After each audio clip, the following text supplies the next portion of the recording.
Hello साथियों, नमस्कार। मैं नितेश पांडे और एक बार फिर आपका स्वागत करते हैं टारगेट गुरुकुल में। साथियों, आज हम लोग पढ़ेंगे एसोसिएशन। एसोसिएशन मतलब समिति, ठीक है। आज हम इसके बारे में जानेंगे, ठीक है। तो इससे पहले हम इसके बारे में कुछ आपसे चर्चा करते हैं, ठीक है। समिति क्या होता है? जैसे आप किसी कॉलेज में पढ़ रहे हैं, ठीक है। किसी कॉलेज, जैसे मान लीजिए ये एक विद्यालय है, ठीक है। यह एक विद्यालय है, ठीक। यहां पहले तो जानिए कि किसी भी काम को करने के लिए अगर लोगों का समूह इकट्ठा होता है, किसी निश्चित काम को करने के लिए अगर लोग एक जगह इकट्ठा होते हैं, ठीक है, तो उसको हम क्या समिति बोलते हैं। जैसे अभी हाल ही में दुर्गा पूजा आप लोगों ने मनाया और दुर्गा पूजा को मनाने के लिए कई लोग इकट्ठा हुए, तो ये क्या, दुर्गा पूजा क्या है, एक निश्चित काम है। वो निश्चित है कि आपको उस चीज को करना है, ठीक है। तो दुर्गा पूजा मनाने के लिए आप लोग इकट्ठा हुए। जब इकट्ठा हुए तो कई लोग इकट्ठा हुए, तो क्या हुआ, एक समिति हुआ। वो क्या हुआ, समिति हुआ। हुआ कि नहीं हुआ, वह समिति हुआ, ठीक है, ठीक। और फिर उसके बाद जैसे ही वो दुर्गा पूजा खत्म हो रहा, फिर समिति जो है इधर उधर क्या बिखर जा रही है। तो यानी कि किसी निश्चित काम को करने के लिए, अगर किसी निश्चित काम को करने के लिए व्यक्ति अगर एक जगह इकट्ठा होता है तो उसको आप क्या बोलेंगे, समिति बोलेंगे। अब बात करते हैं विद्यालय का।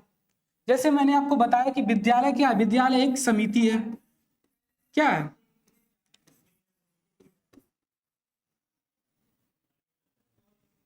विद्यालय क्या, विद्यालय एक समिति है। अब कैसे समिति है, तो इसका क्या, इसका भी एक निश्चित उद्देश्य है। उद्देश्य क्या है कि बच्चों को क्या करना, बच्चों को पढ़ाना है। किसको पढ़ाना है, बच्चों को क्या करना है, पढ़ाना है। बच्चों को पढ़ाना है, इसका एक निश्चित उद्देश्य है कि बच्चों को क्या, बच्चों को पढ़ाना है, ठीक है ना। तो इसके लिए जब बच्चों को पढ़ाना, इसके लिए क्या, इसके लिए टीचर होंगे, प्रिंसिपल होंगे, जो भी डायरेक्टर होते हैं वो होंगे, ठीक है। और भी जो काम है जैसे घंटी लगाने के लिए चपरासी होंगे। मतलब इस तरह की चीजें जब इकट्ठा एक जगह कई लोग इकट्ठा होते हैं तो उसको आप क्या कहेंगे, समिति कहेंगे, ठीक है। क्लियर हुआ, चलिए आगे देखते हैं। आगे क्या, इसको देखिए, दिया है एसोसिएशन मतलब समिति, ठीक है। अब दिया है कि मनुष्य एक सामाजिक प्राणी है। मनुष्य क्या है, मनुष्य एक सामाजिक प्राणी है, ठीक है। यहां तक तो क्लियर हुआ। आगे देखिए, और इस रूप में उसकी जो असंख्य आवश्यकताएं हैं, मतलब असंख्य मतलब क्या होता है, जो जिसकी कोई संख्या न हो, काउंटिंग न की जा सके, ठीक है, ऐसी उनकी क्या आवश्यकताएं हैं, ठीक है। अपने अस्तित्व को बनाए रखने और समुदाय में अपने जीवन को ठीक प्रकार से चलाने के लिए इन आवश्यकताओं की पूर्ति आवश्यक होती है। अपने आवश्यकताओं को पूरा करने के लिए, ठीक है, अपने समुदाय को चलाने के लिए क्या, इन सभी चीजों को इकट्ठा करना उनका अति आवश्यक होता है, ठीक है। इसमें देखेंगे अपनी इन विभिन्न प्रकार की आवश्यकताओं की पूर्ति के लिए व्यक्ति कई तरीकों से अपना सकता है। अपने कुछ लक्ष्यों की पूर्ति के लिए अन्य लोगों के साथ मिलकर उनके साथ सहयोग करके किसी संगठन का स्थापना करके कार्य करना ही क्या, समिति का जन्म होता है, ठीक है।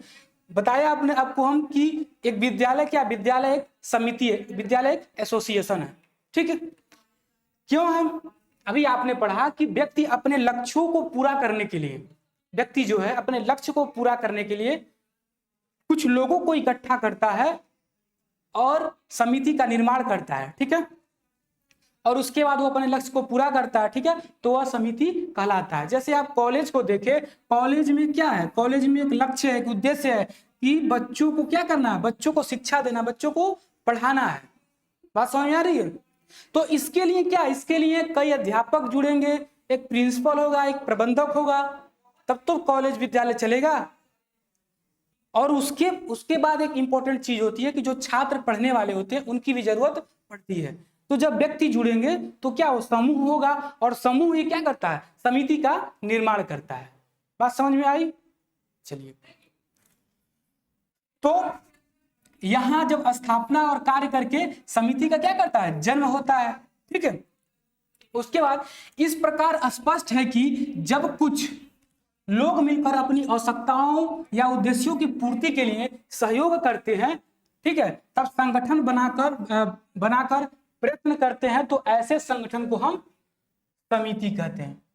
ठीक है, जब कुछ लोग इकट्ठा होते हैं किसी कार्य को करने के लिए और वह कार्य को पूरा कर लेते हैं, तो हम जब कुछ लोग इकट्ठा होते हैं, जब पूरा करने की जब बात चलती है, तो उसको आप क्या कहते हैं कि संगठन।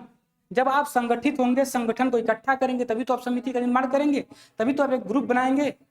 बिना ग्रुप के, बिना लोगों के समूह के न तो आप संगठन बना सकते हैं, न ही समिति बना सकते हैं, न ही समूह बना सकते हैं। बात क्लियर हुआ? चलिए आगे देखते हैं, आगे क्या है इसके बाद देखते हैं हम। ठीक है, आगे की समिति का परिभाषा एवं अर्थ। ठीक है ना, समिति का परिभाषा एवं महत्व। ठीक है, इसमें क्या है, इसमें मैकाइवर एवं पेज के अनुसार समिति क्या है। ठीक है, इसके बारे में हम देखेंगे। इसमें क्या है, समिति मनुष्यों का एक समूह है। समिति क्या है, मनुष्य का एक समूह है, ये जानवरों का समूह नहीं है। इसमें केवल मनुष्य ही शामिल होते हैं। ठीक है, जब किसी कार्य को हम करते हैं तो वहां मनुष्य को इकट्ठा करते हैं और मनुष्य ही समिति का निर्माण करते हैं। ठीक है, जिसे किसी सामान्य उद्देश्य या उद्देश्यों को प्राप्त करने के लिए संगठित किया जाता है।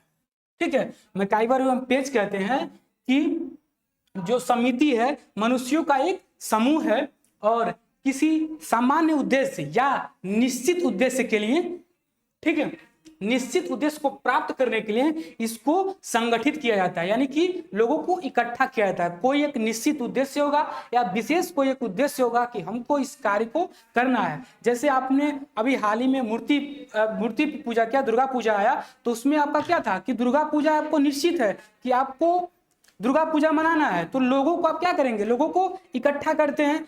आप एक निश्चित काम को करने के लिए जब इकट्ठा करेंगे तो एक ग्रुप बनेगा, और वो ग्रुप क्या, वो ग्रुप उस निश्चित काम को करने के लिए तैयार होगा।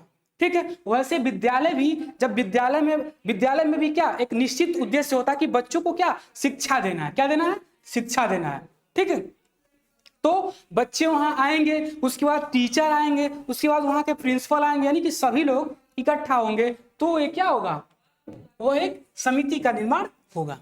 ठीक, यहां देखिए फेयर चाइल्ड के अनुसार, ये एक समाजशास्त्री है, इनके अनुसार क्या है, समिति एक ऐसा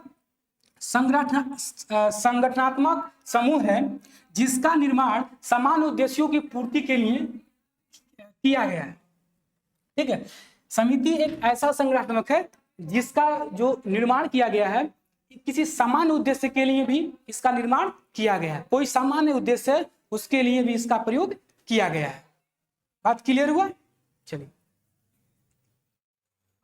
गिन्स वर्ग के अनुसार, किसके अनुसार, गिन्स वर्ग के अनुसार ये क्या कहते हैं देख लीजिए एक बार। ठीक है, ये क्या कहते हैं एक बार इनको भी देख लीजिए। ये कहते हैं कि समिति एक दूसरे से संबंध सामाजिक प्राणियों का समूह है। ठीक है, जो समिति है एक दूसरे से संबंध रखता है और यह एक क्या सामाजिक प्राणियों का समूह है जो इस सत्य पर आधारित है कि उन्होंने किसी निश्चित हित या हितों को पूरा करने के लिए एक सामान्य संगठन बनाया।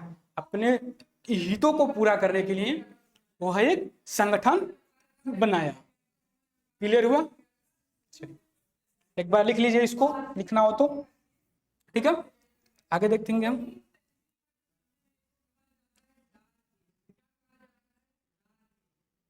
आगे क्या है, आगे है अकबर एवं न्यूकाफ। क्या है, अकबर एवं न्यूकाफ के अनुसार क्या कह रहा है इसको देख लीजिए। समिति एक ऐसा संगठन है जो प्रायः विशेष स्वार्थ की पूर्ति के लिए बनाया जाता है। ठीक है, ये अपना मत रख रहे हैं हम, मतलब हम लोगों का कोई मत नहीं है कि हम लोग क्या सोचते हैं इसके बारे में। हम लोग जो सोचते हैं उसको हम लोग लिखेंगे, उसको एक परिभाषा के तौर पे हम लोग उसको लिखेंगे, लेकिन इनके ये जो सोच रहे हैं इसमें आप कोई चेंजेस नहीं ला सकते। ठीक है, इसमें आप कोई चेंजेस नहीं ला सकते, यानी कि जो भी चीजें इस पे दी जा रही है जस का तस आपको लिखना है। बात समझ में आई? ठीक है, ये क्या कह रहे हैं कि जो समिति है एक ऐसा संगठन है जो प्राय विशेष स्वार्थ की पूर्ति के लिए बनाया गया है। जो प्राय विशेष स्वार्थ, उसमें जो उसमें विशेष मतलब एकदम उनका भी स्वार्थ हो, ठीक है, उसके लिए इसका निर्माण किया जाता है। ठीक है, इसका जो है इसका उद्देश्य अपने सदस्यों के विशेष या समान इच्छाओं की संतुष्टि के अतिरिक्त और कुछ नहीं है। ठीक है, इसका जो उद्देश्य है उनके सदस्यों की विशेष या समान इच्छाओं की होती, यानी कि ये बोल रहे हैं कि जो समिति का निर्माण यानी कि गठन करते हैं उनके जो कमेटी में जितने भी लोग रहते हैं, जितने भी सदस्य रहते हैं, उनका हित हो या तो जो समिति का निर्माण किए हैं उनका हित हो, या तो उसके सदस्य का हित हो, या जो व्यक्ति किसी जो समिति है उसका निर्माण किया हो उसका हित हो, यानी कि दोनों लोगों का हित हो। उसमें लोगों का हित नहीं देखा जा रहा है, जो समिति से जुड़े हैं उनका हित देखा जा रहा है। समझ में आई? ठीक है, तो ये जो अकबर ने एवं निमकाफ जो है ये बोल रहे हैं कि जो भी समिति से जुड़े हैं, जो कमेटी से जुड़े हैं, उनका हित हो और किसी व्यक्ति का हित उसमें न हो, तो उसको हम क्या बोलेंगे? उसको हम समिति बोलेंगे। बात समझ में आ रही है? चलिए आगे बढ़ते हैं। इसमें देखिए, इसके बाद संक्षेप में समिति को मनुष्यों के विचार पूर्वक बनाए गए ऐसे संगठन के रूप में परिभाषित किया जा सकता है जिससे एक या कुछ उद्देश्य होते हैं। ठीक है, किसी समिति को बनाया जाता है तो उसका क्या होता है? उसका एक निश्चित उद्देश्य होता है। ठीक है, और उस उद्देश्य को पूरा करने के लिए बनाया जाता है, और साथ ही जिनकी अपनी एक कार्यकारिणी होती है। ठीक है, उनका एक निश्चित कार्यकारिणी होती है, वो अपने एक निश्चित कार्यों को पूरा करने के लिए करते हैं। समझ में आ रही है? चलिए आगे देखते हैं। आगे देखिए, और बीच बीच में आप नोट्स भी करते रहिए इसको। ठीक है, आपको अगर पीडीएफ प्रोवाइड नहीं किया जा रहा है, ठीक है, तो इसमें आपकी भलाई है। हम लोग एक चीज आप लोगों के बारे में सोचे हैं कि अगर आपको पीडीएफ नहीं दिया जाता है, ठीक है, अगर पीडीएफ दिया जा रहा है तो आप पीडीएफ से क्या करेंगे? उसको नोट कर लेंगे। लेकिन जब आपको पीडीएफ न देकर आपको लेक्चर प्रोवाइड कराया जाएगा तो आप उस लेक्चर को देखेंगे, फिर अपने हाथ से जिस चीजों को आप लिखेंगे और जिस चीजों को हम बता रहे हैं, तो आप क्या हमारे चीजों को भी सोचेंगे, हमारे चीजों को भी सुनेंगे और अपने चीजों को भी सोचेंगे। यानी कि दो लोगों का जब मत एक जगह जुड़ता है तो और सारी चीजें क्या उसमें से उत्पन्न होती है। ठीक है, और सारी चीजें उसमें से क्या होती है? बढ़ती है। जब बढ़ेगी तो आप एग्जाम में अच्छे से लिख पाएंगे। समझ में आ रही है? चलिए आगे देखेंगे। इसमें क्या है? इसमें है कि समिति की विशेषता, समिति की क्या विशेषता है इसके बारे में हम देखेंगे। इनका लक्षण, इनकी विशेषताएं क्या, इसके बारे में हम देखेंगे। ठीक है, तो देखिए, समिति की उपयुक्त परिभाषाओं के आधार पर इसकी प्रमुख विशेषताओं या लक्षणों को निम्न प्रकार से स्पष्ट किया जाता है। कितने प्रकार से? निम्न प्रकार से स्पष्ट किया जाता है। तो हम देखते हैं कितने प्रकार हैं और कौन कौन से प्रकार हैं। ठीक है, देखिए आगे देखते हैं। देखिए पहला प्रकार पहले हम जानते हैं कि जो पहला है क्या कह रहा है। ठीक है, पहले प्रकार के बारे में हम जानेंगे। पहले में है कि व्यक्तियों का समूह समिति का निर्माण कुछ व्यक्ति मिलकर करते हैं। जो व्यक्तियों का समूह है समिति का निर्माण कुछ व्यक्ति मिलकर करते हैं। ठीक है, तो व्यक्ति उसका विशेषता हम लोग देख रहे हैं। जो है क्या बोलते हैं इसको, समिति एसोसिएशन की हम लोग क्या विशेषता देख रहे हैं, उसकी लक्षण देख रहे हैं। तो विशेषता में पहले विशेषता में यह कह रहा है कि जो व्यक्ति का समूह है वही क्या करता है? समिति का निर्माण, कुछ व्यक्ति ही मिलकर समिति का निर्माण करते हैं। ठीक है, क्योंकि व्यक्ति मूर्त प्राणी है। ठीक है, इसलिए करते हैं क्योंकि व्यक्ति क्या है? मूर्त है। अभी व्यक्ति जीवित प्राणी, मूर्त मतलब क्या होता है? जीवित प्राणी है। ठीक है, अतः समिति एक मूर्त संगठन है। क्या है? मूर्त संगठन है। ठीक है। दूसरा क्या है? निश्चित उद्देश्य समिति के एक या कुछ निश्चित उद्देश्य होते हैं। समिति के एक या कुछ, एक से ज्यादा भी उद्देश्य हो सकते हैं या एक ही उद्देश्य हो सकते हैं। कोई ना कोई उद्देश्य उसका होता ही है। बात समझ में आ रही है? बिना किसी उद्देश्य के समिति का निर्माण नहीं होगा। अगर निर्माण हो रहा है तो कोई ना कोई उद्देश्य है। ठीक है। कुछ व्यक्ति अपने सामान्य हितों को लेकर ही एक समिति का गठन करते हैं। किसी उद्देश्य हीन समूह को समिति नहीं कहा जा सकता है। जिस समिति का कोई उद्देश्य ना हो उसको आप समिति नहीं कर सकते हैं। समितिहीन, उद्देश्यहीन मतलब होता है कि उनका कोई एक उद्देश्य ना हो, उनका कोई लक्ष्य ना हो। ठीक है, उसको आप समिति नहीं कहेंगे। ठीक है, वो केवल व्यक्तियों का समूह होगा। ठीक है, क्योंकि उनका जो हो, उनके पास कोई उद्देश्य थोड़ी है कि मतलब हाँ हमको ये काम को करना, उनका कोई उद्देश्य नहीं है। वो तो ऐसे ही इकट्ठा हो गए। जब ऐसे ही इकट्ठा हो जाएंगे तो क्या हो जाएगा? तो ये केवल ग्रुप होगा। ठीक है। तीसरा देखिए, थर्ड में क्या है? विचार पूर्वक स्थापना। विचार पूर्वक स्थापना क्या करता है? समिति एक विचार पूर्वक स्थापित किया हुआ संगठन माना जाता है। ठीक है, कैसे माना जाता है? जब किसी चीज, जैसे किसी कॉलेज या किसी संगठन का, जब आप कई व्यक्ति आपस में जुड़ते हैं, किसी चीज का अगर उनको संगठन करना रहता है, किसी चीज को बनाना रहता है, तो क्या करते हैं? आपस में मिलते हैं और बातचीत करते हैं कि किस प्रकार से हम चीजों को बनाएं, किस प्रकार से संगठन का हम लोग विकास करें, कैसे कैसे चीजों को, किन किन लोगों को हम इकट्ठा करें, कैसे उन लोगों को कौन कौन से पद दें, किस किस पोस्ट पर रखा जाए। ठीक है, इस तरह से देखा जाता है। ठीक है, तो विचार वो करते हैं। ठीक है, और विचार स्थापित करते हैं, उसके बाद क्या? संगठन बनता है। जब कुछ लोग सामाजिक रूप से मिलकर अपने किसी उद्देश्य या कुछ उद्देश्यों को पूरा करना चाहते हैं। ठीक है, कुछ लोग किसी उद्देश्य या कुछ उद्देश्यों को पूरा करने के लिए करना चाहते हैं, तो वे एक संगठन का निर्माण करते हैं। ठीक है, मैंने आपको बताया कि जब किसी काम को करते हैं तो एक संगठन का निर्माण करते हैं मिलके। ठीक है, जिसे समिति कहा जाता है। क्लियर होगा? चौथा देखिए, एक निश्चित संगठन, प्रत्येक समिति का एक निश्चित संगठन होता है। प्रत्येक जो समिति होता है उसका एक निश्चित संगठन होता है। ठीक है, उसका एक निश्चित संगठन होता है, तभी वो समिति का निर्माण करते हैं। ठीक है, एक मिनट आगे देखते हैं। संगठन के अभाव में कोई भी समिति अपने उद्देश्यों को ठीक से प्राप्त नहीं कर सकती। बिना संगठन के कोई भी व्यक्ति अपना जो उनका जो उद्देश्य है पूरा नहीं कर सकते। जब संगठन रहेगा, संगठन उनको चीजों को बताएगा, चीजों को समझाएगा, तभी वो अपने चीजों को क्या कर सकेंगे? पूरा कर सकेंगे। नहीं तो उनका जो भी उद्देश्य है वो पूरा नहीं हो पाएगा। ठीक है, चलिए, किसी भी भीड़ को संगठन के अभाव में समिति नहीं कहा जा सकता। कहीं अगर भीड़ लगा हो, हम बता रहे आपको कि कहीं अगर 10 लोग इकट्ठा हो तो उसको आप समिति नहीं कर सकते। उसको आप भीड़ मतलब यानी कि समूह कहेंगे। क्या कहेंगे? समूह कहेंगे। ठीक है, उसको आप समूह कहेंगे, उसको आप समिति नहीं कर सकते। समिति कब कहेंगे? उसमें, उस भीड़ में, भीड़ जब इकट्ठा हो रही है तो उस भीड़ में कहीं ना कहीं उनका एक उद्देश्य होना चाहिए कि उनका उद्देश्य क्या है, उनका उद्देश्य किसी काम को लेके है या नहीं है। ठीक है, उनका कोई ना कोई उद्देश्य होना जरूरी है, तभी आप उसको क्या कर सकते हैं? उसको समिति कर सकते हैं, उसको समूह ही कहेंगे। ठीक है,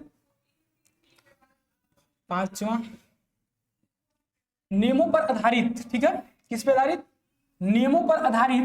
प्रत्येक समिति के अपने कुछ नियम, उपनियम आदि होते हैं जिनके माध्यम से सदस्यों के आचरण, ठीक है, आचरण को नियमित किया जा सकता है। ठीक है, उनका कुछ नियम होता है जिसके माध्यम से, ठीक है, जिसके माध्यम से उनके जो नियमित जो नियम होते हैं उसको किया जाता है। ऐसे नियमों में सदस्यता संबंधित योग्यता, सदस्यता शुल्क, कार्यप्रणाली और आदि आते हैं। ठीक है, ऐसे नियम में क्या होता है? उनका नियमों में सदस्यता संबंधित योग्यता, उनकी सदस्यता को ग्रहण करने के लिए आपकी क्या योग्यता होनी चाहिए, ठीक है, ये भी शामिल होती है। और सदस्यता शुल्क यानी कि जब आप उस समिति के आप सदस्य होते हैं तो उसका कोई शुल्क देना होता है। ठीक है, तो वह शुल्क बीच में निर्धारित होती है, और जो उनकी कार्य प्रणाली है, मतलब जो भी कार्य करने का उनका जो नियम है, ठीक है, उसको भी जानने की जरूरत इसमें होती है। ठीक है, समझ में आया? आगे देखते हैं, आगे देखिए, आगे है छठा, ऐच्छिक सदस्यता किसी भी समिति का सदस्य बनना या नहीं बनना पूर्णतः व्यक्तियों की इच्छाओं पर निर्भर करता है। जो ऐच्छिक सदस्यता होती है किसी समिति, ठीक है, किसी समिति का सदस्य बनना या न बनना उनकी पूरे व्यक्तिगत इच्छाओं पर निर्भर करती है। कोई आपको जबरदस्ती थोड़ी कहेगा कि आप इस समिति के सदस्य बनिए, कोई नहीं बोलेगा। आपका अगर स्वयं इच्छा है किसी समिति का सदस्य बनने के लिए तो आप स्वयं बनेंगे। ठीक है, इसमें यही बोल रहा है कि ऐच्छिक सदस्यता किसी भी समिति सदस्य बनना या न बनना पूर्णतः व्यक्ति की इच्छा पर निर्भर करता है। यानी कि व्यक्ति का अगर मन है तभी वह उनकी सदस्यता को ग्रहण करेगा, अन्यथा अगर उनका मन नहीं है तो उस सदस्यता को क्या करेगा, वह ग्रहण नहीं करेगा। ठीक है, वह अपने हित या रुचि के अनुसार किसी भी समिति का सदस्य बन सकता है। अगर वो देख रहा है कि मेरा इस काम से मेरा खुद का हित है, मुझे खुद के अगर इस काम से फायदा हो रहा है, ठीक है, और उसकी रुचि है, मतलब अगर उसका इच्छा है कि मैं इस चीज को करूं और इससे मुझे पर्सनली फायदा हो रहा है, तो क्या करेगा, वह उस चीज को एक्सेप्ट करेगा और वह उस समिति का क्या होगा, सदस्य बन जाएगा। अगर उसको व्यक्तिगत तौर पे अगर फायदा नहीं हो रहा तो क्या उस समिति का सदस्य बनेगा, नहीं बनेगा।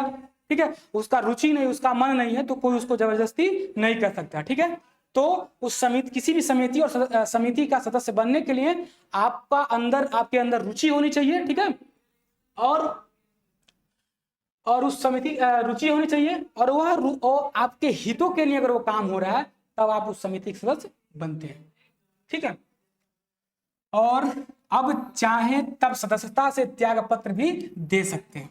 अगर उनका मन नहीं है, उन्होंने अगर ज्वाइन भी कर लिया, उनका मन है तो क्या कर सकते हैं, वो सदस्यता उस सदस्यता से त्याग पत्र भी दे सकते हैं, यानी कि उसको छोड़ सकते हैं कि मैं इस काम को नहीं कर पाऊंगा। ठीक है, देखिए आठवां, औपचारिक संबंध। क्या है, औपचारिक संबंध। समिति के सदस्यों के बीच पाए जाने वाले संबंध की प्रकृति जो होती है औपचारिक होती है।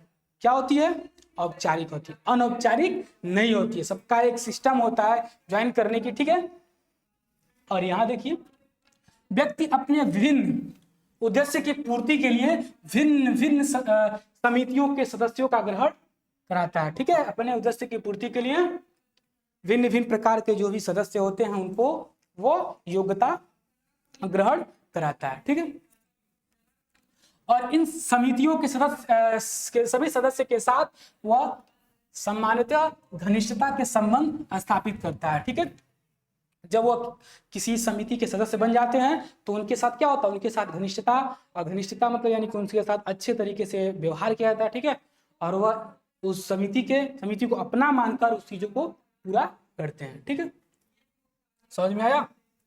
9वां देख लीजिए, साध्य नहीं होकर साधना कोई भी समिति साधारणतः कुछ उद्देश्य की पूर्ति का साधन मात्र होती है। ठीक है, यहां कह रहा है साध्य नहीं होकर, क्या साध्य नहीं होकर साधन कोई भी समिति साधारण कुछ उद्देश्यों की पूर्ति का साधन मात्र होता है। यानी कि कुछ उद्देश्य की पूर्ति के लिए ये जो समिति होती है बस होता है। ठीक है, जैसे उद्देश्य उनका खत्म हो जाएगा, क्या होगा, उनकी जो समिति है वह भी समाप्त हो जाएगी। ठीक है, जैसे उद्देश्य खत्म वैसे समिति खत्म। यानी कि उद्देश्य जब तक पूरा नहीं हो रहा, ठीक है, तब तक समिति है, जैसे उद्देश्य खत्म समिति खत्म। ठीक है, जैसे आप लोगों ने मूर्ति भी रखा, मूर्ति काम खत्म तो आपकी जो समिति है वो अलग हो गई, फिर अगले साल जैसे ही आएगा, ठीक है, वैसे क्या करेंगे, आप पुनः अपनी जो समिति है उसको रिकवर कर लेंगे। ठीक है, आगे देखिए, अपने आप में साध्य नहीं है। ठीक है, कोई व्यक्ति किसी क्लब का सदस्य मनोरंजन संबंधित उद्देश्य की पूर्ति के लिए बनता है। क्लब समझते हैं, जैसे मतलब जहां वहां डांस वगैरह होता है। ठीक है, वहां कई सारी चीजें होती है। ठीक है, तो उसको क्या करता है, अपने मनोरंजन के लिए उसको ज्वाइन करता है, ठीक है। अब उनका उसमें हित होता है, यानी कि उनको मनोरंजन उसमें अच्छा लगता है, तब वो क्या करते हैं, उसको ज्वाइन करते हैं। अगर उनको अच्छा ना लगे तो वहां जाएंगे नहीं जाएंगे। अब वो कहीं पूजा हो रहा है, कहीं कोई प्रवचन हो रहा है, तो वहां नहीं जा रहे हैं, लेकिन वो क्लब में जा रहे हैं, यानी कि क्लब उनको जाना क्या अच्छा लग रहा है, ठीक है। तो क्लब उनके मनोरंजन का क्या है, साधन है, ठीक है, न कि अपने आप में साध्य है, ठीक है। वो उनके मनोरंजन का साधन है, न कि उनके अपने आप में साध्य है, ठीक है। आगे देखते हैं।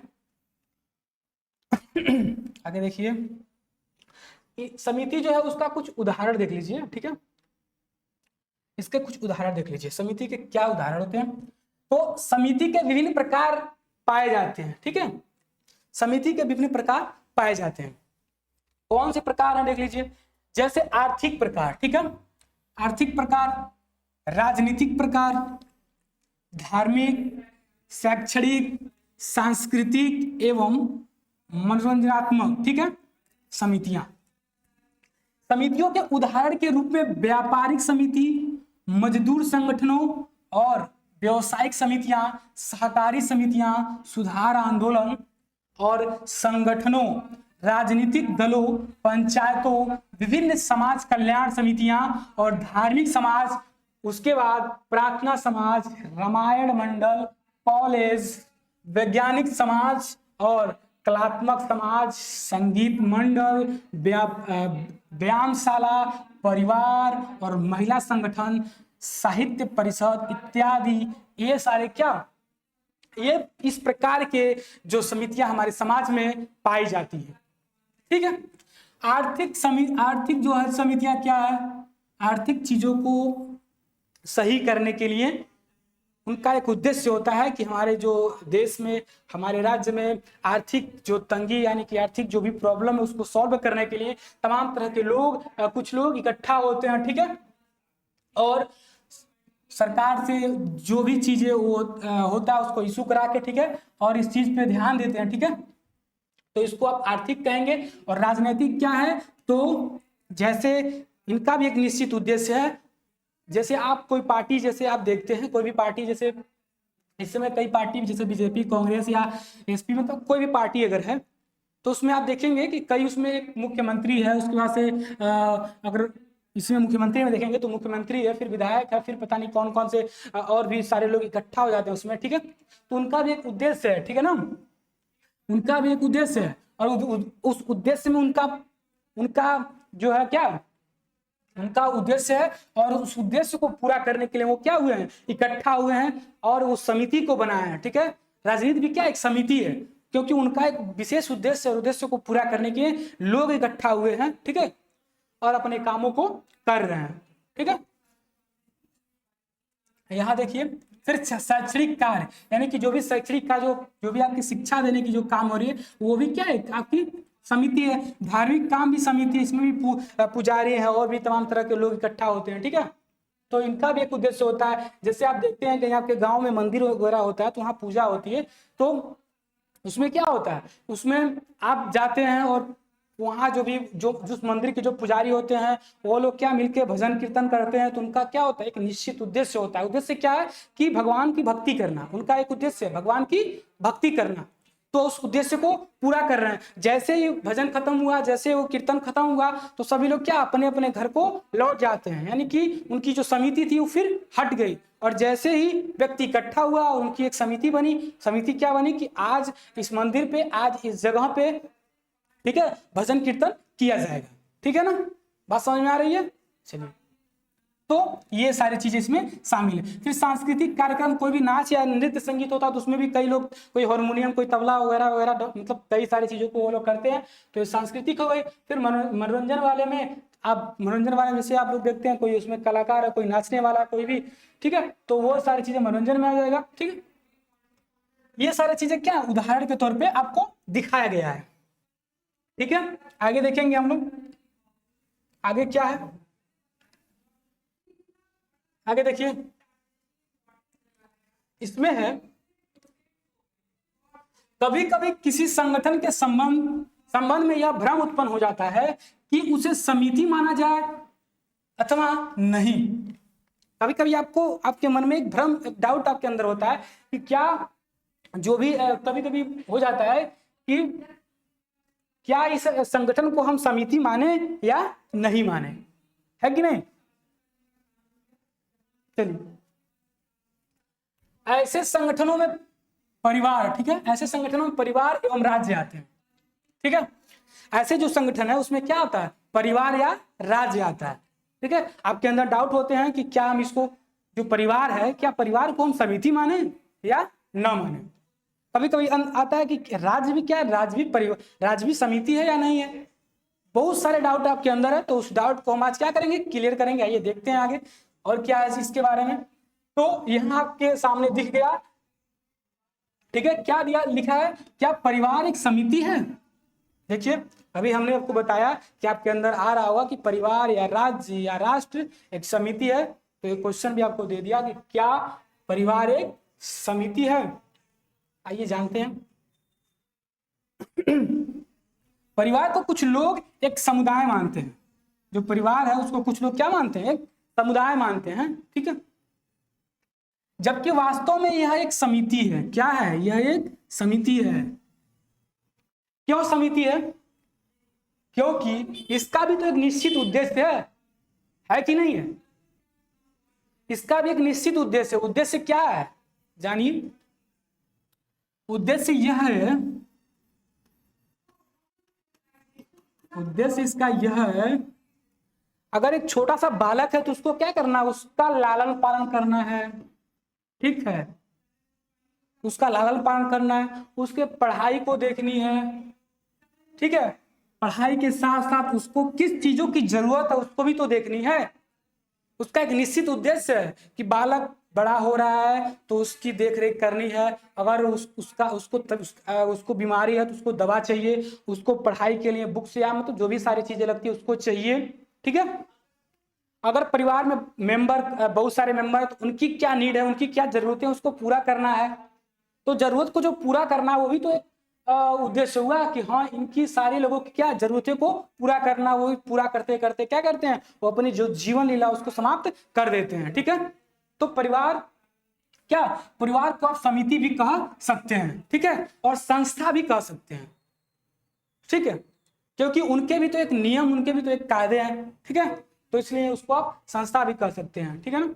आगे देखिए, परिवार को समुदाय मानने वाले का कहना है कि व्यक्ति का जीवन जन्म से मृत्यु तक परिवार में ही बीतता है, ठीक है।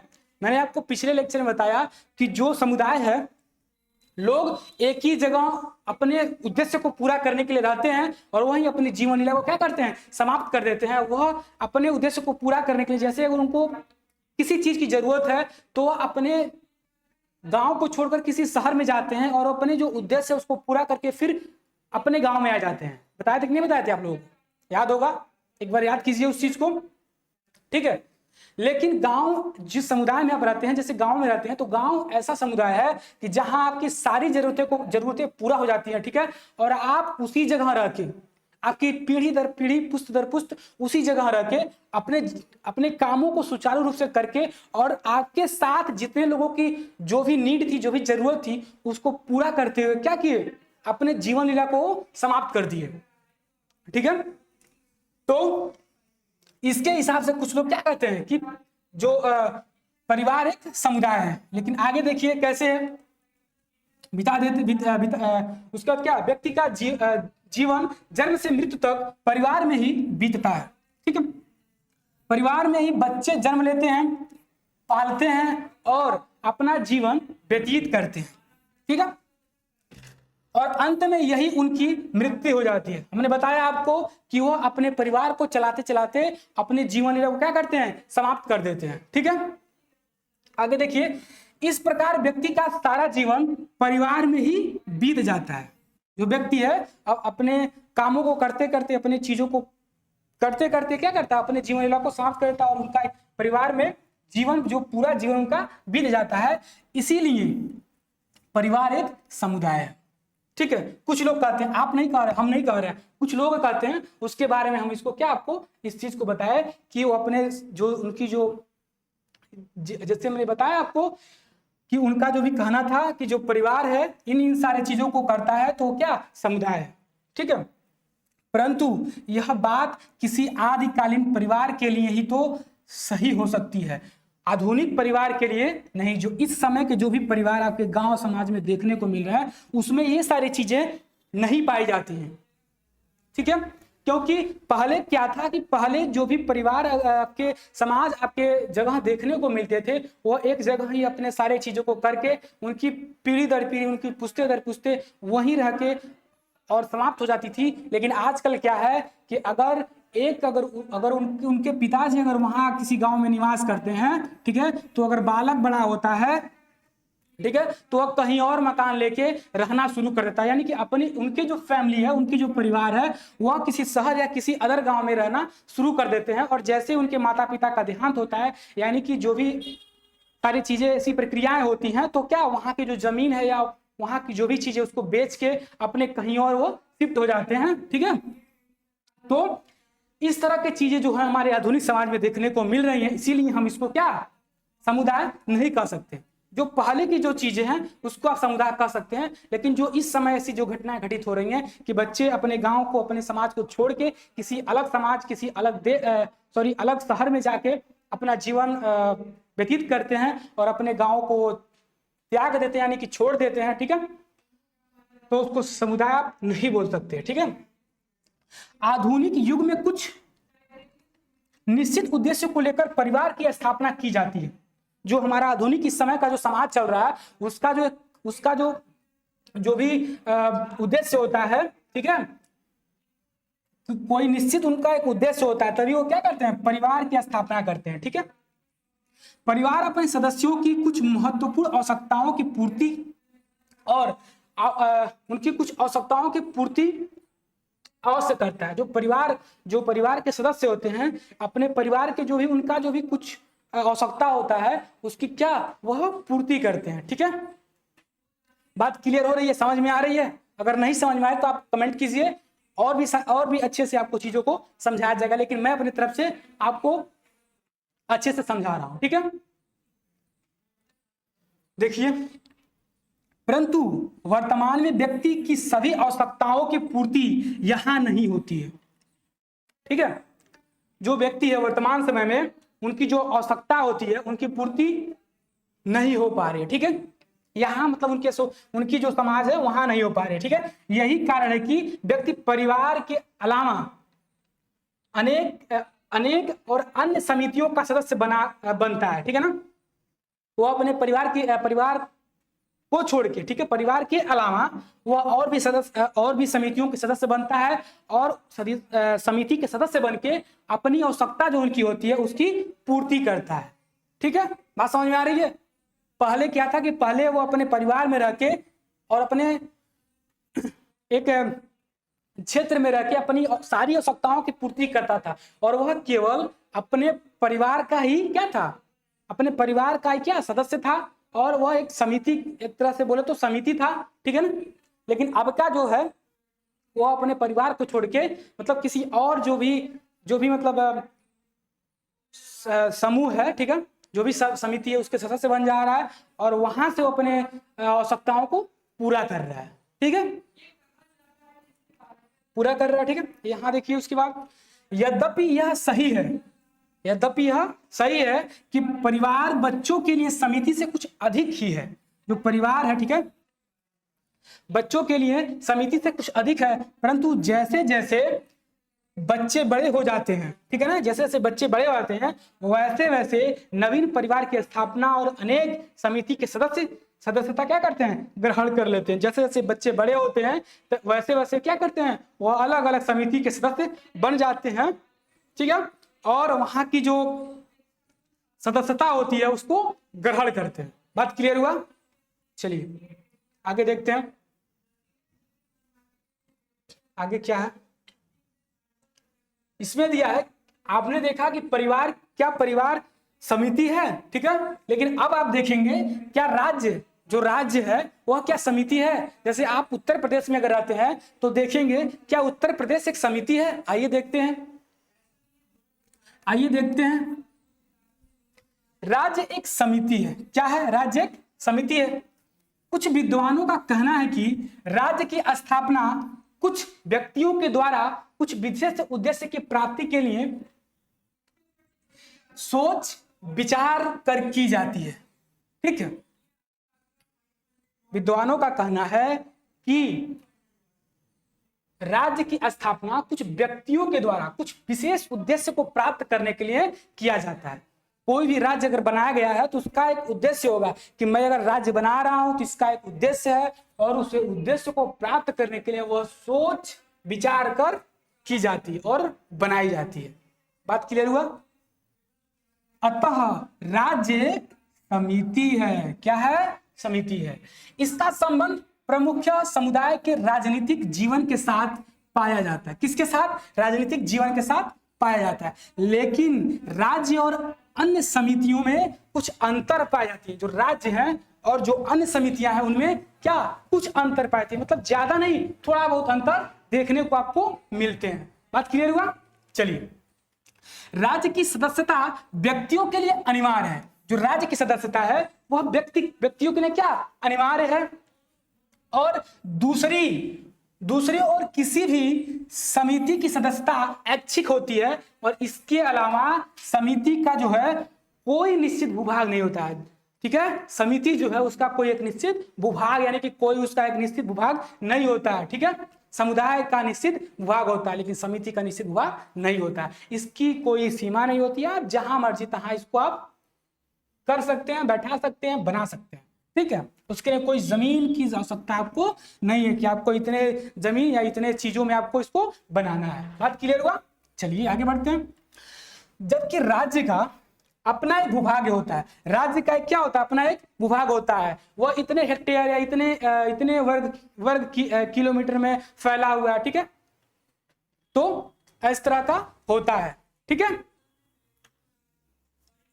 आगे देखेंगे। आगे क्या है? भूभाग समिति की विशेषता नहीं होकर समुदाय की विशेषता है। जो भूभाग है वह समिति की न होकर समुदाय की क्या विशेषता है। ठीक है, राज्य की अपनी प्रभुसत्ता या प्रभुत्व शक्ति होती है। जो राज्य है उसकी क्या होती है? एक अपनी प्रभुसत्ता या प्रभुत्व होती है। ठीक है, जिसके माध्यम से वह कानून बनाकर एक निश्चित प्रकार का व्यवहार करने के लिए लोगों को बाध्य करता है। ठीक है, राज्य जो है वह एक निश्चित वह एक कानून बनाता है और उस व्यक्तियों को क्या कहता है कि मैं एक कानून बनाता हूं और उस कानून पे आप लोग सभी लोग क्या करना है, आप लोगों को उसी कानून के हिसाब से रहना, उसी कानून के हिसाब से चलना। अगर जो भी व्यक्ति उस कानून के हिसाब से नहीं चलेगा उसको पनिशमेंट किया जाएगा। ठीक है, उसको दंड दिया जाएगा। ठीक है ना। प्रत्येक राज्य की अपनी एक सरकार भी होती है। प्रत्येक राज्य की अपनी एक सरकार होती है। जैसे उत्तर प्रदेश में मुख्यमंत्री है। ठीक है, योगी आदित्यनाथ। ठीक है, इसी तरह से हर एक राज्य के एक क्या होता है? सरकार पाई जाती है। ठीक है, जो राज्य के संपूर्ण क्षेत्र में कानून और व्यवस्था बनाए रखने की दृष्टि से महत्वपूर्ण भूमिका निभाती है। ठीक है, जो राज्य के संपूर्ण क्षेत्र में कानून व्यवस्था को बनाए रखने के लिए दृष्टि से महत्वपूर्ण भूमिका निभाती है। ठीक है ना। और स्पष्ट है कि राज्य अन्य समितियों से एक भिन्न प्रकार की समिति होती है। जो राज्य है क्या कहता है? समिति के एक भिन्न प्रकार की समिति है। इसे विशिष्ट प्रकार की महासमिति माना जाता है। ठीक है ना। जो राज्य है उसको समिति ही नहीं महासमिति माना जाता है, सबसे बड़ा समिति माना जाता है। ठीक है, तो इसके आगे हम आपको नेक्स्ट लेक्चर में बताएंगे। ठीक है, तो आप लोग अच्छे से पढ़िए। ठीक है, थैंक यू सो मच। तो आइए हम जानते हैं हम लोगों ने जाना कि क्या जो राज्य है वो क्या एक समिति है। ठीक है, तो हम लोगों ने जाना कि राज्य समिति ही नहीं बल्कि क्या है? महासमिति है। ठीक है, क्या है? समिति ही नहीं बल्कि महासमिति है। ठीक है, और आगे हम लोग जानेंगे, आगे और चीज़ों को हम देखेंगे। ठीक है, आइए देखते हैं क्या है आगे। आगे देखिए, जो समिति एवं समाज में अंतर। ठीक है, हम लोगों ने देखा था समिति और सोसाइटी में अंतर हम लोग देखेंगे। ठीक है, इसमें क्या है? समिति और सोसाइटी में अंतर। ठीक है, पहला क्या है? जो समिति है, समिति व्यक्तियों का एक समूह है। क्या है? समिति व्यक्तियों का एक समूह है। ठीक है। लेकिन वही बात करें हम लोग सोसाइटी की यानी कि समाज की, तो समाज क्या है? समाज सामाजिक संबंधों का जाल है। ठीक है, ठीक है। यानी कि समिति व्यक्तियों का समूह है। व्यक्ति अगर इकट्ठा हो रहे हैं, व्यक्ति हैं, ठीक है, तो क्या है? वह समिति है। और जो सोसाइटी यानी कि जो समाज है वह सामाजिक संबंधों का जाल है। ठीक है। उसके बाद देखेंगे दूसरा में, व्यक्तियों का समूह होने के कारण समिति मूर्त है। उसमें व्यक्ति अगर समाज में जो समिति है उसमें अगर व्यक्ति शामिल है तो क्या? समाज मूर्त है। ठीक है ना, समिति मूर्त हो जाती है। ठीक है। और वहीं बात करें सोसाइटी में तो सामाजिक संबंधों का जाल होने के कारण समाज जो है अमूर्त है। ठीक है ना, इसमें व्यक्तियों का संबंध है। ठीक है ना, व्यक्ति इकट्ठा हो रहे मतलब व्यक्तियों का समूह होने के कारण जो है ये मूर्त है, मतलब जीवित है। और यहाँ क्या है? तो यहाँ जो सामाजिक संबंध है उसका जाल होने के कारण जो भी मतलब समाज के जो जाल होने के कारण जो है समाज अमूर्त है। बात क्लियर हुआ? चलिए आगे देखते हैं। तीसरा है, समिति का निर्माण समाज के अस्तित्व में आने के बहुत बाद की घटना है। जो समिति का निर्माण है, समाज जब अस्तित्व में आया उसके बाद की जो घटना है ये, ठीक है, ये उसके बाद की घटना है। समिति का निर्माण समाज के अस्तित्व में आने के बाद की बहुत बाद की घटना है। पहले की घटना नहीं, बहुत मतलब इधर की नहीं, बहुत बाद की घटना है। उसके बाद तीसरे में देखेंगे, जो समाज का अस्तित्व है किसी न किसी रूप में सदैव रहा है। जो समाज का अस्तित्व है वह किसी न किसी रूप में क्या? सदैव ही रहा है। और उस समय भी जब मानव असभ्यता एवं बर्बरता के युग में रहता था, उस समय भी क्या था? उस समय भी सोसाइटी, उस समय भी समाज थी। क्लियर हुआ बात? चलिए आगे देखते हैं। आगे देखिए,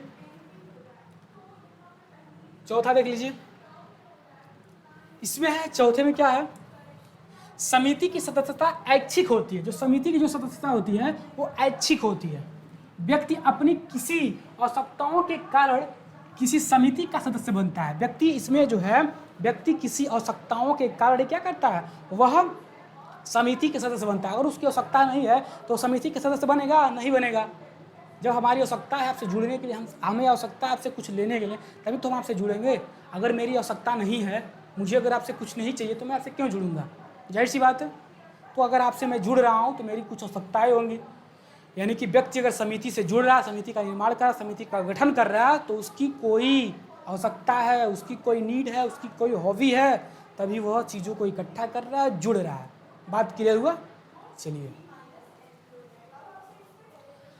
और इसमें क्या बोल रहा है सोसाइटी में कि व्यक्तियों का जीवन अनिवार्यतः समाज में ही बीतता है। जो व्यक्ति का जीवन है वह समाज में ही बीतता है। ठीक है ना, और इसी कारण उसे एक सामाजिक प्राणी माना जाता है। और इसी कारण उसको एक सामाजिक प्राणी माना जाता है। ठीक है ना, समाज से पृथक व्यक्ति की कल्पना नहीं की जा सकती। जो समाज है उससे पृथक व्यक्तियों की कल्पना, मतलब अलग व्यक्ति की कल्पना नहीं की जा सकती है। ठीक है ना, बात समझ में आ रहा है?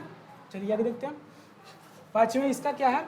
तो समिति एक अस्थाई संगठन है। जो समिति है अस्थाई है, अस्थाई नहीं है। उसको आप जैसे मान लीजिए किसी चीज़ के लिए वो इकट्ठा हुए और वो चीज़ पूरा हो गया, फिर वो अपने जगह गए, और जैसे फिर वो चीज़ आई, फिर वो क्या हुआ? इकट्ठा हो गए। समझ में आ रहा है? वो अस्थाई है, अस्थाई नहीं है। फिर उसके लिए आपको खोजना नहीं पड़ेगा, वो जैसे काम आएगा वो इकट्ठा हो जाएंगे लोग। बात क्लियर हुआ? चलिए, और सोसाइटी में क्या है? तो समाज समिति के तुलना में एक अस्थाई अवस्था है। जो समाज है समिति के तुलना में क्या है? एक अस्थाई अवस्था है। ठीक है, सॉरी, ठीक है। जो समिति है वो अस्थाई है, मैंने आपको बताया। ठीक है, सॉरी इसके लिए। जो समिति है वो अस्थाई है, वह चीज़ों को बनाने के लिए इकट्ठा होगा, और जैसे चीज़ें हुई उसके बाद वह क्या हुआ?